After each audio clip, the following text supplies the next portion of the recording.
Is women allowed to Greetings, saints. preach? Part As we 3. continue with our study, our Bible study, is woman allowed to preach, or can woman preach?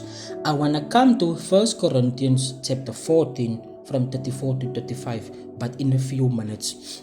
You know, on our last part, we did explain 1 Timothy chapter 2 from 11 to 14 that Paul never gave a universal instruction that a woman is not allowed to preach. Paul only spoke to a certain group of women because these group or those group of women, they were spreading a false doctrine or false gospel known as fables and endless genealogies. So Paul wanted these women to stop the false doctrine from spreading. That's why he said, let a woman learn in silence. Learn. Let them learn first. Let them learn. Because these women, they were followers of a goddess by the name of Diana. You can read Acts chapter 19 for that. They were followers of a goddess by the name of Diana. Or you can do your own research about the cult of Artemis. Artemis. Artemis. Artemis. You will find out for yourself. So Paul never addressed every woman on earth. He only addressed a certain group of women. Are you following me? I also said, when you read your Bible, don't take everything as you see it. You will choke. You don't take every verse hook, line, and sinker. What do you mean? Give us examples, sir. Let me give you another example. You know, the same Paul said, it is a shame for a man to wear long hair. So, will you tell me today that it is a sin for a man to have long hair? Because Paul said it, it's a shame for a man to have long hair. But the question you must ask yourself, what does he actually mean? And how did his audience understood what he said? In the same Bible, Jesus said in Matthew 5 that if your one eye causes you to sin, you must pluck it out. If your one arm causes you to stumble or to sin, you must cut it off. Does that mean we must remove our one eye? Or does it mean we must cut our one arm off? No, sir.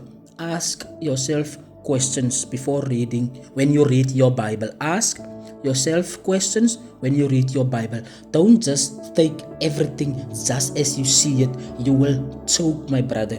Paul even said to Timothy, you must drink strong wine or drink a little bit strong drinks. What does that mean? Ask yourself questions. Don't just take everything as you see it. You will choke.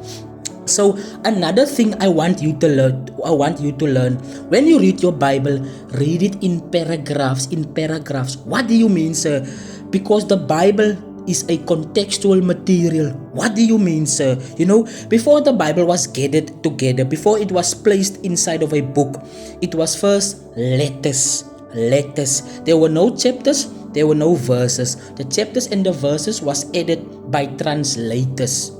In order for us to memorize the scriptures, there were no chapters and verses. So when you read your Bible, read it as a conversation. Look, where does the conversation start? Look first, where does the conversation start?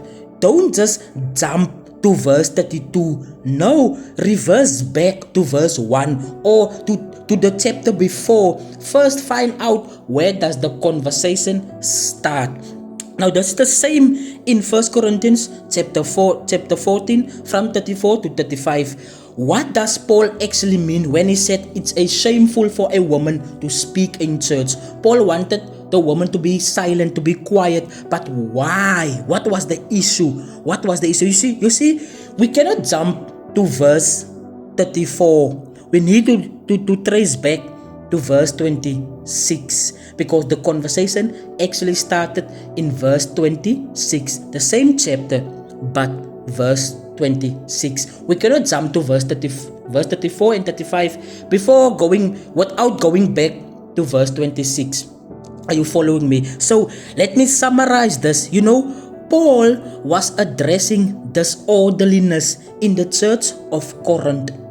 In the church of Corinth, Paul was addressing disorderliness because the woman was disrupting the services. Because if you go back to chapter 11, verse 5, Paul expects a woman to prophesy and to pray.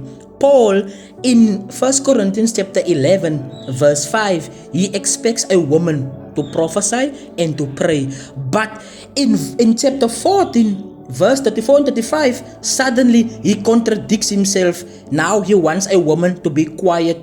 He wants a woman to remain silent. So is Paul contradicting himself? Because in chapter 11 verse 5, he expects a woman to be loud in church, to pray and to prophesy. But in chapter 14, he expects a woman to be silent, to say nothing. He even said it's a shame for a woman to speak in church. So is Paul contradicting himself? No, Paul is not contradicting himself.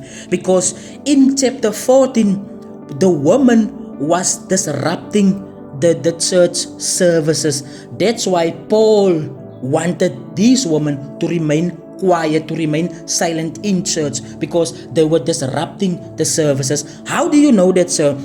Even if you go to verse 30, verse 39 and 40, in the same context, Paul says, let all things be done decently and in order, because Paul was addressing the disorderliness of women. While services was going on, women was asking questions during the services. So Paul even said, let a woman ask her husband at home. If a woman wants to know something, let she ask her own husband at the home. So the woman, their behavior was disruptive. It was a disruptive to the service. It was disorderly. Paul was addressing the disorderliness of women. That's why he said the woman must remain quiet. How do you know that, sir? How do you know that? Go to verse 26. Don't jump to verse 34. When you read 1 Corinthians chapter 14, start in verse 26. You will see what I'm talking about. Start in verse 26. Then you go down. Then you end in verse 40. Then you will see Paul even said, for God is not a God of disorder. God is not a God of disorder, because the woman was disorderly. Are you following me? Am I making sense? If this is not clear enough, you are free to send me messages or to ask questions. I'm just summarizing. So Paul never addressed the entire woman race to remain quiet or to remain silent. No, Paul addressed issues that was happening in the church back then. So another thing to take note of, it is very important to know the history of those churches. Another thing, it is very, very important to know the history of the churches, how things was done back then, or what happened back then. It is very important because Paul wrote those letters to churches. So it is very important to understand what was happening at the time, during the time. Are you following me? I hope this is making perfectly sense. Thank you, saints. Please follow for more content.